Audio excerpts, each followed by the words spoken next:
Hello, everyone, and welcome to today's session, DevOps and Synergy Development.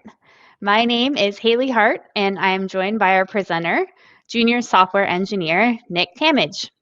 Nick joined Synergex in 2018 as a Junior Software Engineer in test for Synergy DE and Synergy DBL Integration for Visual Studio. He's made vital contributions to redesigning automated tests and has become a developer for SDI.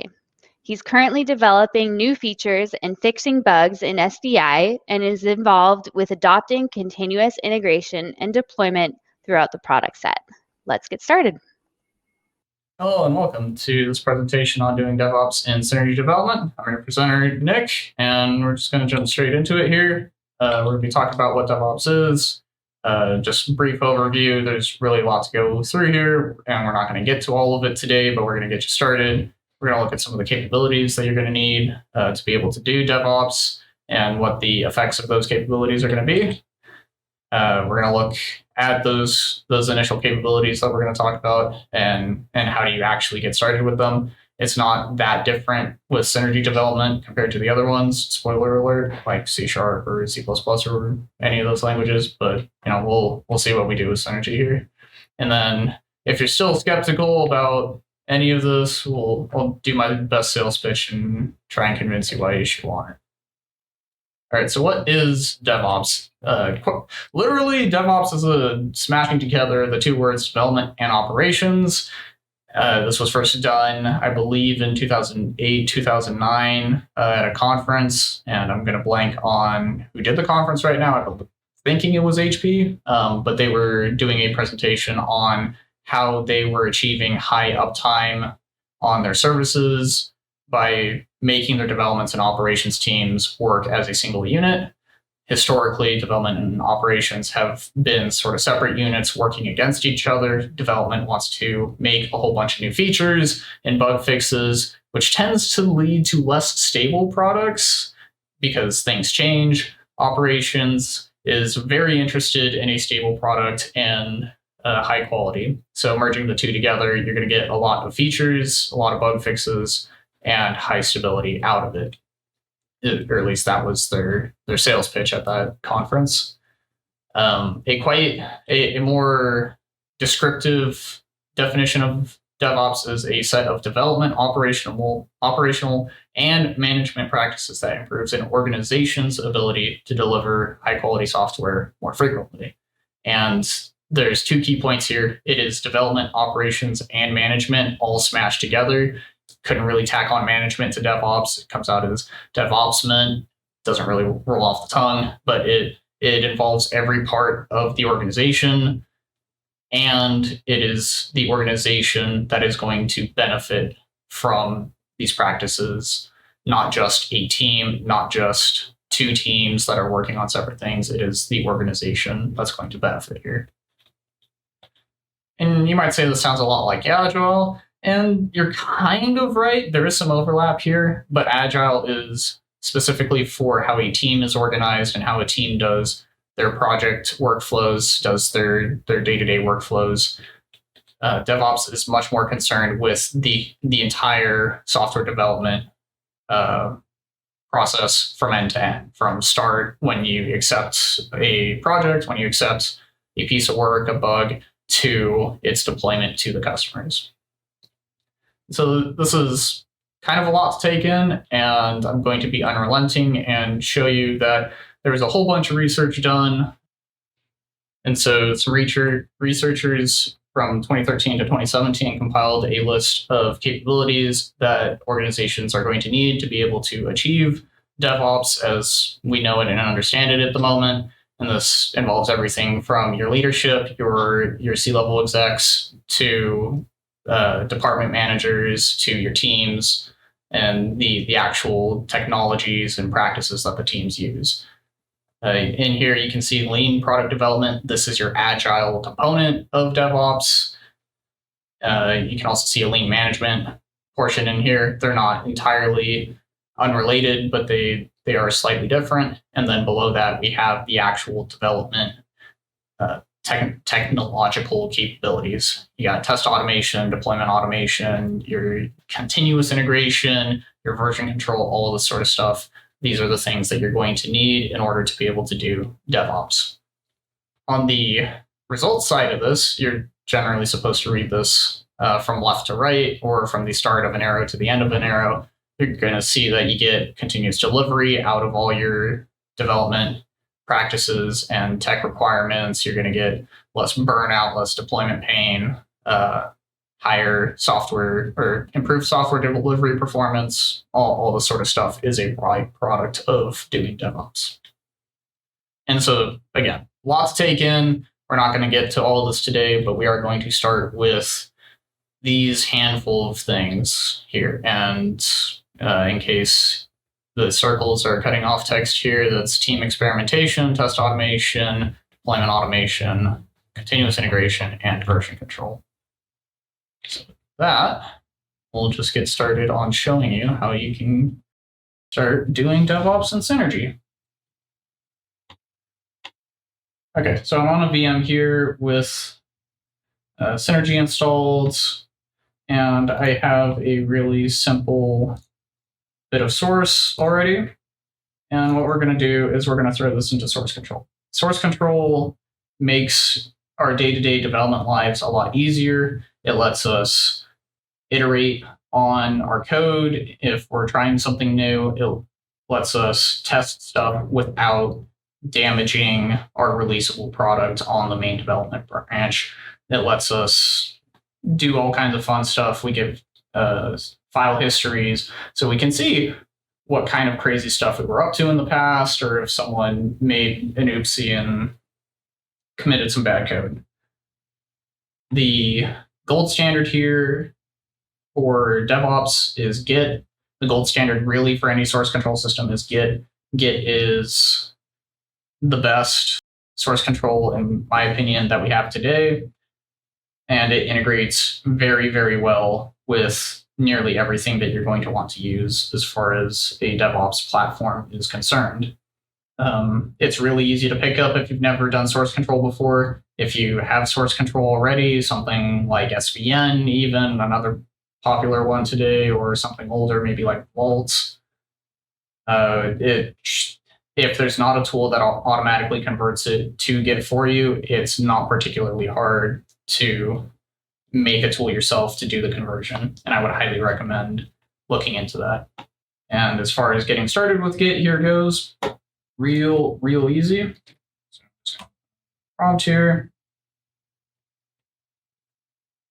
And we're just going to do a Git and then give it a branch name, main. Ta-da! We now have source control. Quick, easy, not anything to sweat over. Again, this gets a little bit more complicated if you already have source control, a source control system, but again, starting with Git, real easy, especially if you're starting from scratch. You can see we have a file in here called a git ignore file. This tells Git what files to ignore. I'm not going to spend too much time on this, but you can generate one of these from a bunch of different platforms, a bunch of different applications. So people have these up on GitHub if you're interested. I got to generate this one through Azure DevOps itself for a Visual Studio project, which is why it has a lot of Visual Studio files in here. But for Synergy development, we have to come in here and add some extra files, especially since we are going to be doing some Visual Studio development. So these are just files or folders that we're not particularly interested in. And in case any of our binary outputs get moved to some folder that's not already ignored, we're just going to ignore those files anyways. And you can have a git ignore, you can not have a git ignore. It's all how you want to do your own source control. Okay, and from here, I have to tell Git who I am, otherwise it's going to be unhappy with me when I try and make a commit. So git config user name, Nick, it's me, git email.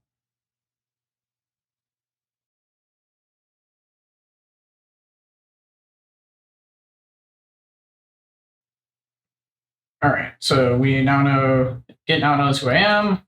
We do a git status. It'll tell us what files we haven't committed yet, which is cool. For now, we're just gonna do, we're gonna commit our git ignore, and we can do this through git add, git ignore, and if we status again, we can see that the git ignore has now been staged. It has not yet been committed, so we have one more step to do. Git commit, give it a message. Commit. Awesome. So we now have a commit. It's no longer pending. We still have other files that Git doesn't know, or Git thinks they're new files, and we'll just leave that there for now. The nice thing about Git as a distributed version control system is that we can have a remote repository that is not on the local premises. So something in Azure DevOps, something in GitHub, Bitbucket, something along those lines. You can store your code on a service like that, and it'll help out in all kinds of ways. You can check out source on multiple computers. If your computer goes down, it's real easy to spin back up your development node. If the building goes up in flames, Azure DevOps has your source covered for you. Even if Azure DevOps servers, every single one of them goes up in flames and all the backups, you actually still have your own source control and your own copy of it because it is a fully distributed system. You have a full copy at all times. There's some caveats if you're familiar with Git, but we're not going to touch on those right now. So let's go ahead and hook this up to Azure DevOps. So I have my organization here in Azure DevOps. I have a project already in Azure DevOps. Just going to come over here to repos. This already has a repository in it, so I'm going to make a new repository. Not going to add a README. We're not going to add a git ignore because we already have one. And we're going to call this Synergy DevOps. Let's create. Ta-da! And so we have a repository. Azure DevOps is telling us this is empty, which is fine on its side, but we actually have code that we need to push to it. So we do that by pointing our repository to Azure DevOps. Let's get remote origin URL, and then get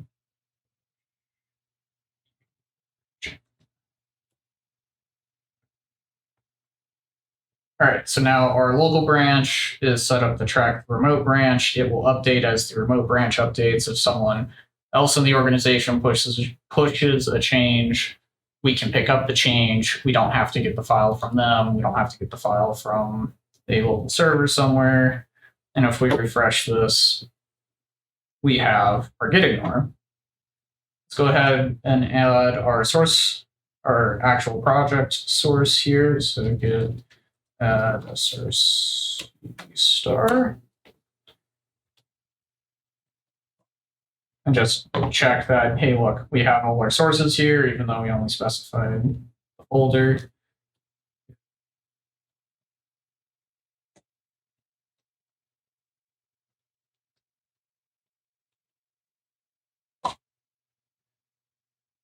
All right, so we've committed. We also have this build script that used to be around if we were building these things locally without Visual Studio. So let's go ahead and add that. But for this one, we're going to do this in VS Code just to show you how cool it is in VS Code.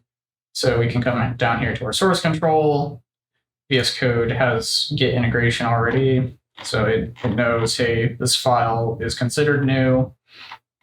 Here it is. I'm just going to add this file.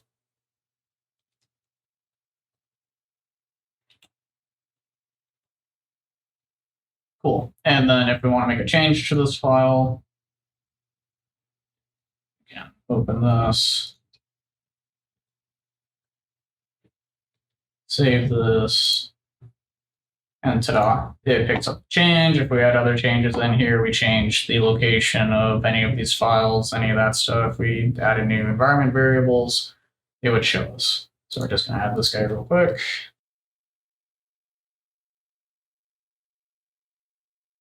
And then we can also push to our Azure DevOps in VS Code here.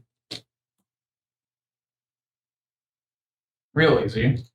And if we refresh this page now, we have all our changes. And you'll notice that we have different commits in here because I made multiple commits. We can also check the history here, and we have the full source history here as well. And this will look a little bit different depending on what platform you're on, Azure DevOps, GitHub, Bitbucket, all those things. But every one of them has this. Git even has this at the command line, although it's not as pretty. But this is what you get out of source control and using a service to host your remote repository for you. We also need branches. I touched on them a little bit at the start. Branches are the key to DevOps. You're going to need to be able to test before you put code into the main branch. Unlike what I did here, I just pushed to main the whole time. You don't want to do that. It's bad practice. We can make a new branch real quick.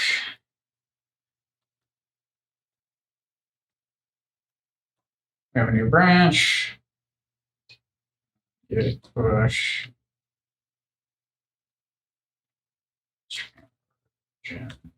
New, if we really wanted to. Refresh this, and it'll detect that we have a branch. Awesome. I'm going to move back to my other branch because I don't working on that one right now, just for this demo. All right, so now we're going to talk about test automation. Test automation is a cornerstone of DevOps for good reason. As you speed up your development process, you're going to need to run your tests more often, and they need to run fast. Manual tests do not run fast. UI tests do not run fast. They're also flaky. Unit tests and integration tests are your gold standard here, unit tests being the thing you want to spend the most time on. And to do unit testing, you need Visual Studio. You can do it without Visual Studio if you want to, but that sounds like not a great use of time, particularly for .NET and traditional when we have unit testing frameworks for both in SDI itself. So we're just going to crack open our solution here real quick just to show you. Do a little bit of a shameless plug while we're here talking about SDI. SDI gives you, in addition to unit testing, squiggles, hover over and tell us some stuff, completion, right, if it's assert or equal, right, all the stuff that is industry standard for modern development IDEs, Visual Studio has. If you are currently using SDI and you think there's something we're missing, let us know. If you have a bug, let us know. We're always improving it. We're always fixing bugs, always adding new features. We're constantly trying to make this well worth it to move into Visual Studio. So you get text editing here. You get debugging. I'm not going to go do debugging right now. You also get an improved build experience compared to your command line builds in traditional. So if I come back over to my build scripts from the before times, it's not so much the before times. If I wanted to do the build the same way Visual Studio is doing the build, this is how it looks. It's really messy. It's really verbose. It takes a lot of intimate knowledge with your sources, just in the relationships between the sources to be able to do this. You also need a very, very good understanding of our command line tools, the Synergy command line tools, DBL, DBLink, DBProto, all that sort of stuff, to be able to do this effectively. And this is only for 2 projects, mind you. If I have hundreds of projects, this gets very, very messy, very, very quick, especially if those projects have more than a handful of sources like I have in my projects. So we don't want to do this. This is messy, and this doesn't integrate well into DevOps environments. However, one of the benefits you get with SDI is also a command line build system called MS-Build. And we can just say MS-Build, give it our solution here. platform because we're traditional. And ta-da, builds super quick. And I would much rather run this single line of code. Oops. I'd much rather run this than have to run this, especially by hand. I can run this as a bat file if I really, really wanted to, and I could use this in my Azure DevOps environment if I really, really wanted to. But you're going to have problems, especially in a scenario like I have, where all this stuff is currently hard pathed. You can do the work to relative path your way to your files. You can environment variable your way. You can change your directories all day and night, but that sounds like a lot of work when I can instead just run the single command and the SDI build system takes care of it for me.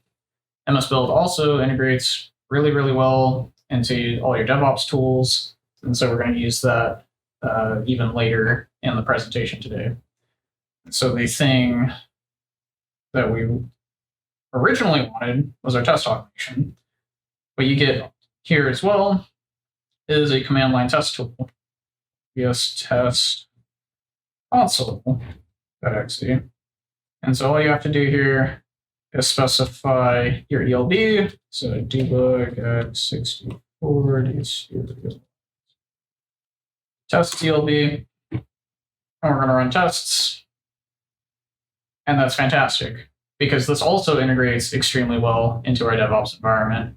And these things run fast. They'll report results. We can output a log file if we wanted to shove that up to our DevOps environment so we can review results.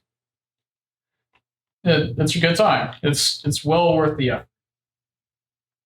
And like I said, these run fast. These are the gold standard, and these two tools integrate really, really well with your DevOps environment. So get on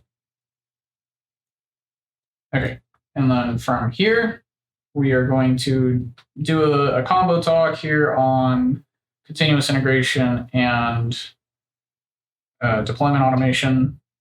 These things are closely related. They're not quite the same, but if you have continuous integration, or at least the capability for continuous integration, you're 90-95% of the way to deployment automation as well. So we're just going to take care of both of those at the same time. That file now, you'll notice that I have this release.yaml file that I haven't talked about yet. This is our pipeline.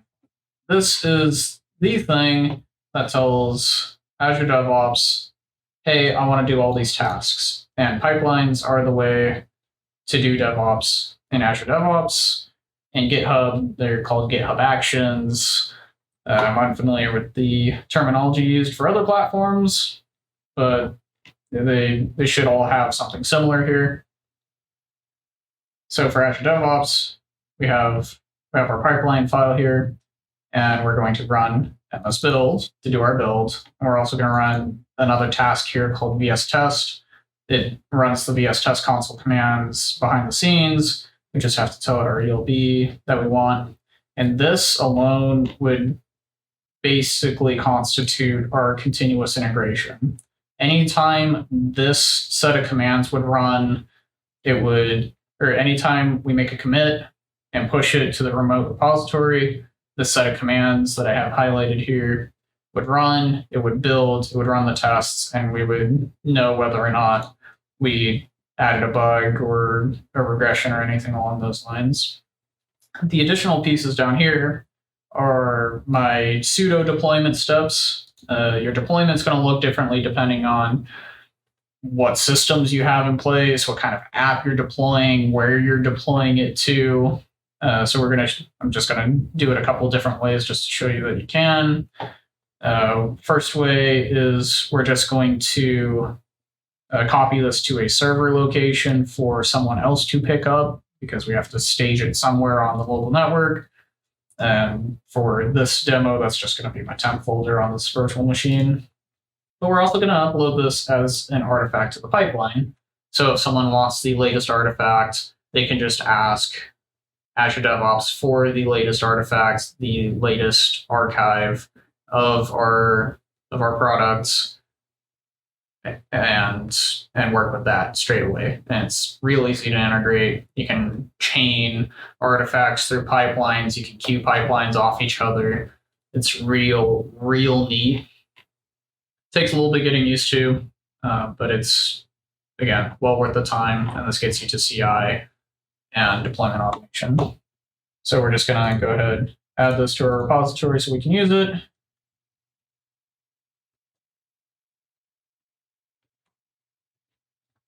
I have to push this. And then if we come back over to our Azure DevOps here, we'll see that we added the pipeline file. Our file is here. Cool. So now we need to run our pipeline. First, we need to make our pipeline. So we already have a pipeline as part of this project because I was doing testing on it. So we're going to make a new pipeline. And you'll notice you can pull a pipeline file from anywhere, really. For us, we have an Azure repos git, Synergy DevOps, and then we have an existing Azure Pipelines YAML file. Just have to tell it what it is. Release.yaml.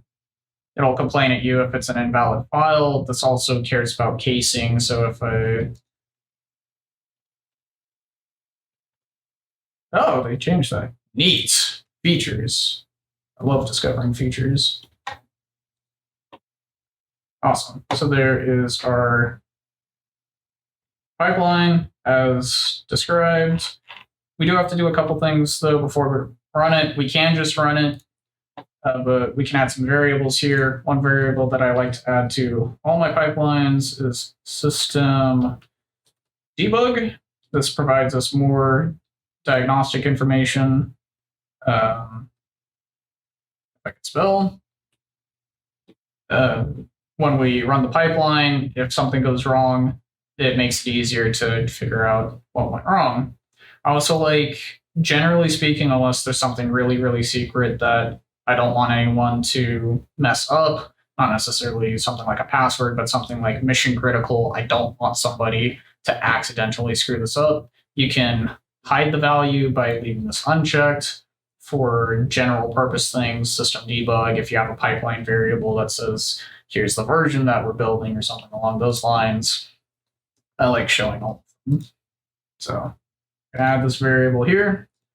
We're going to save this because we have one other thing to do. Or we have two other things to do, rather. First thing that we're going to do is we're going to change the name of this pipeline. We're going to call it deserializer app release, because our project name is not particularly useful. Save that so we don't lose it. And then one other thing, if you don't want to run this on every commit, what you can do is you can tell it to override any triggers that you've described in your YAML file and just disable it from here. You can do that if you want. We're going to do that just for the presentation's sake right now. But you can tell Azure DevOps when to run the pipeline by describing triggers. Like if you have a PR that goes up or a commit to a particular branch, you can tell Azure DevOps when to run the pipeline. This setting overrides it, but you can set it up in such a way that it doesn't always run, which is kind of a good thing if you have hours and hours of tests that you run. But for now, we don't have hours of tests. We have a very short operation that we're going to do. So we're just going to queue this. We have the two branches. New does not have the file in it, only main does, so we're going to run it off there. There's our system debug, and we're just going to run it. First time you run pipelines, at least with the default project configurations, you need to authorize pipeline. Just going to permit. Yep. All right, and now it's waiting for an agent, so I need to go and start my pre-configured agent on the system. So one.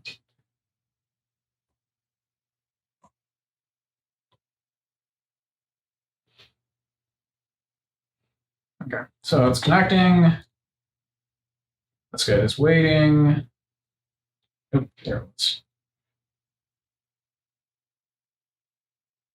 So we can see it's running, it's building. You can see the build outputs the same as if we were running it the command line ourselves. It's running the tests. Let's see the results the same way as you would see it ourselves. Or it's going to be angry about changing screens in the middle of this. Scroll past them. There we go. Our tests are good.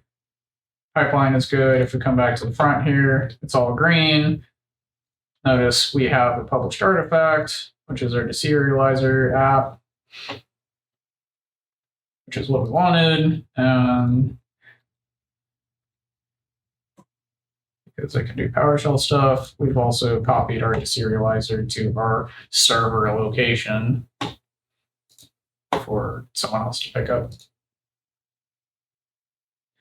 And that basically covers CI and deployment automation. There's a little bit more here. There's actually quite a bit to really sink your teeth into for pipelines, but the basics are real easy, and it's real easy to pick up.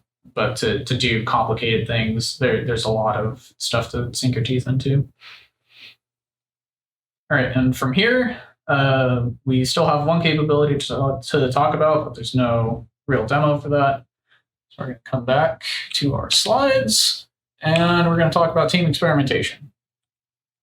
Experimentation really is the key to doing better in any occupation. If you look at athletes, athletes are constantly coming up with new ways to train. Runners run different terrains, different elevations, eat differently, all that sort of stuff. And mechanical and civil engineers use different materials all the time, different construction methods.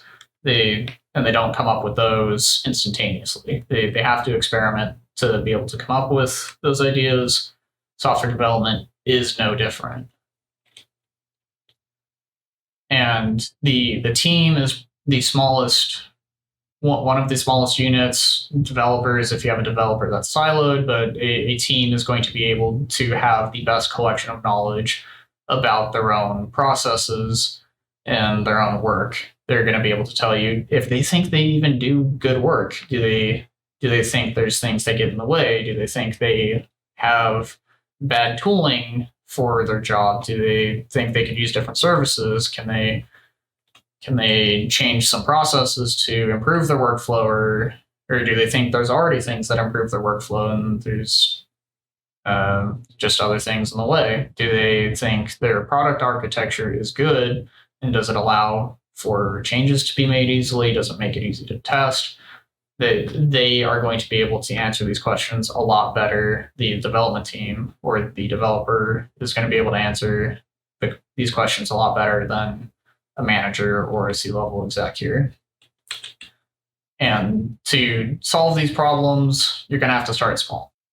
If you bite off more than you can chew, it's going to be a mess. Starting small, just pick anything, pick one thing. Decide that one day you're going to write a unit test instead of a manual test or a UI test. Take 10 minutes at the end of the day to see if there's different tooling that you can use. Play around with Visual Studio if you've never touched Visual Studio before. See if there's something that makes your job better. Because if you haven't tried anything new, even something really small in the last 10, 5 years, the software development industry is leaving you behind.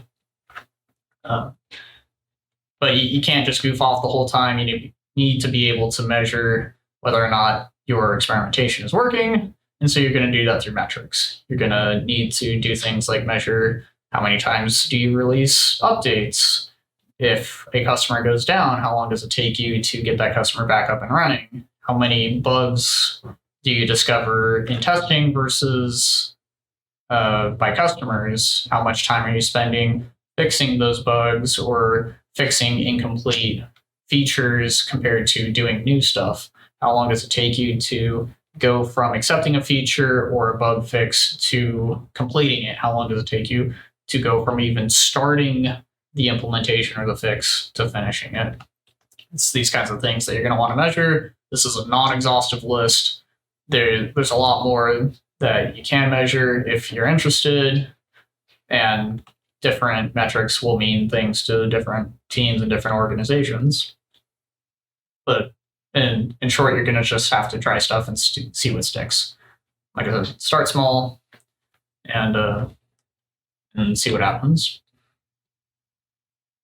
All right, so just to recap here, why would you want to do DevOps stuff with Synergy development? Well, even on its own, source control gives you a lot of good tools, good utility, especially if you've never been in source control before. Having a good source control system is even better.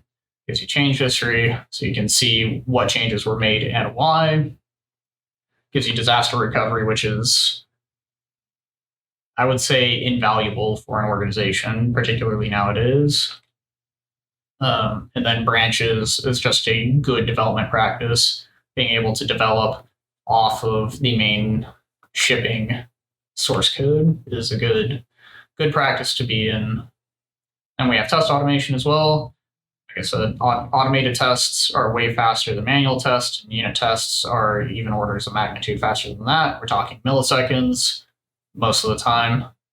And then this builds quality into your development process. So you're spending less time reworking, you're spending less time triaging bugs that are out in the field, you're spending less time getting bug reports from the customers.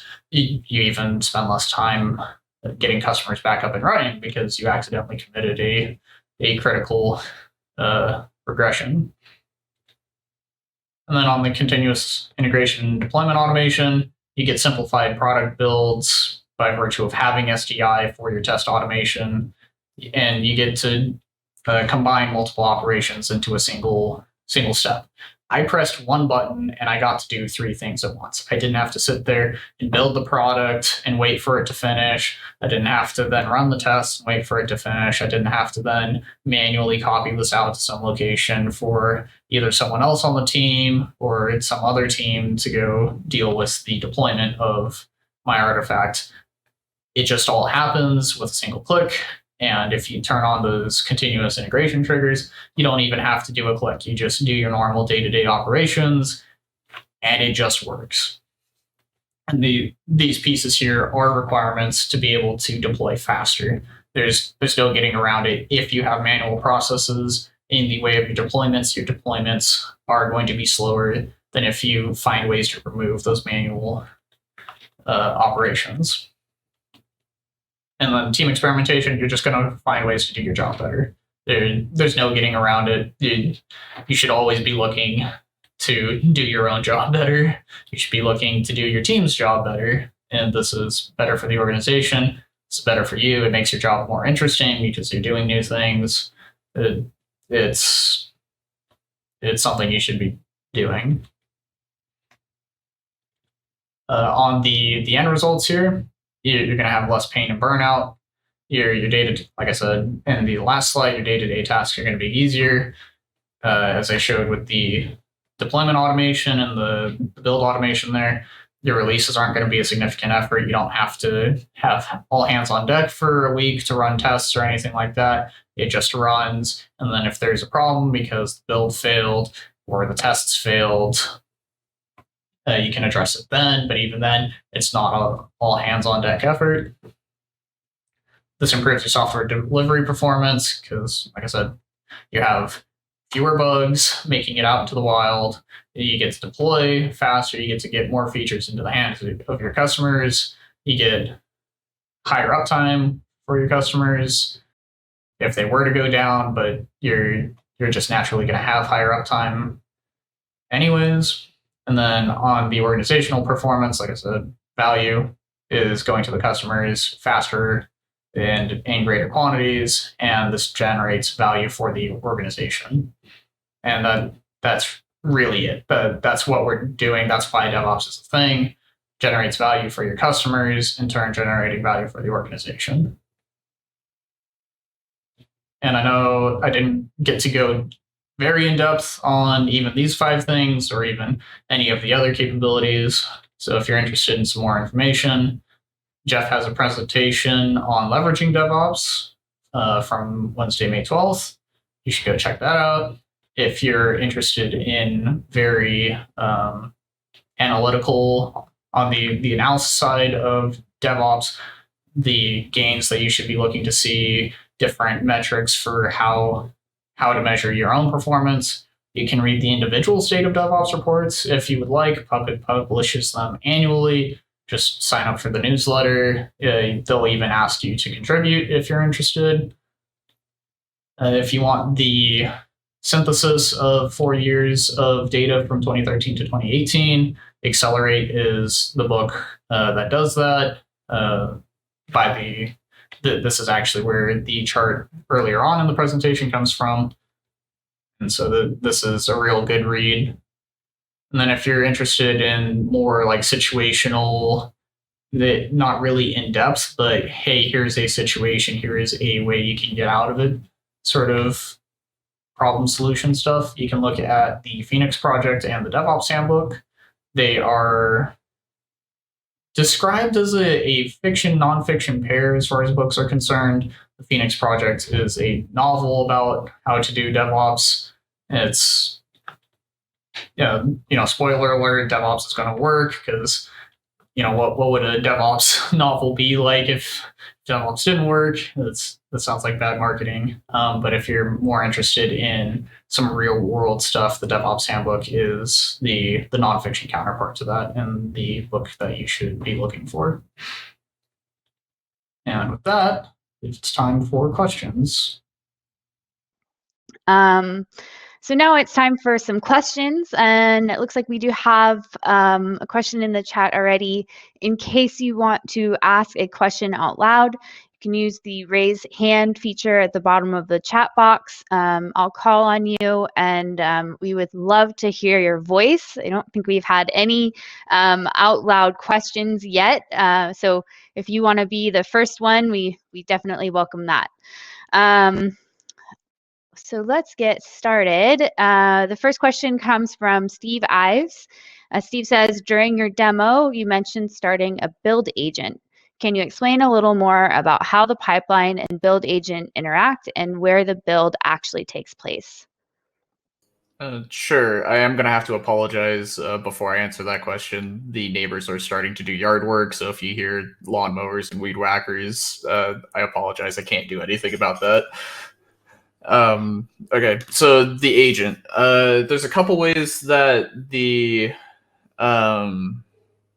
that your Azure DevOps or GitHub operations execute, and the key piece here is an agent. The agent is sort of the controller. It's a service that runs on some system. It could be a virtual machine. It could be on some server machine somewhere if you have a pet machine to do your builds. And other sorts of software deployment. It could be on like a Docker image, something along those lines. Like you can, it is the thing that listens for requests from Azure DevOps, from GitHub, and then runs the operations that have been requested.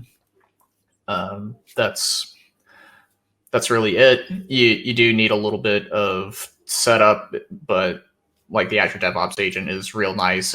It'll walk you through it if you've never done it before. It's real easy to set up. Awesome. Does that answer it for you, Steve, or is there something else? We'll let him follow up. But yeah, if anyone in the audience has follow-up questions for that, feel free to post them or chat us. Move on to another question. In the meantime, can Workbench users utilize build pipelines like Visual Studio users? Yes and no. The short answer is no.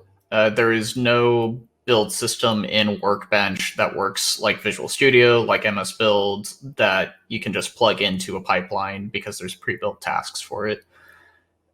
You can generate the build scripts for the product through Workbench. Workbench will do that for you.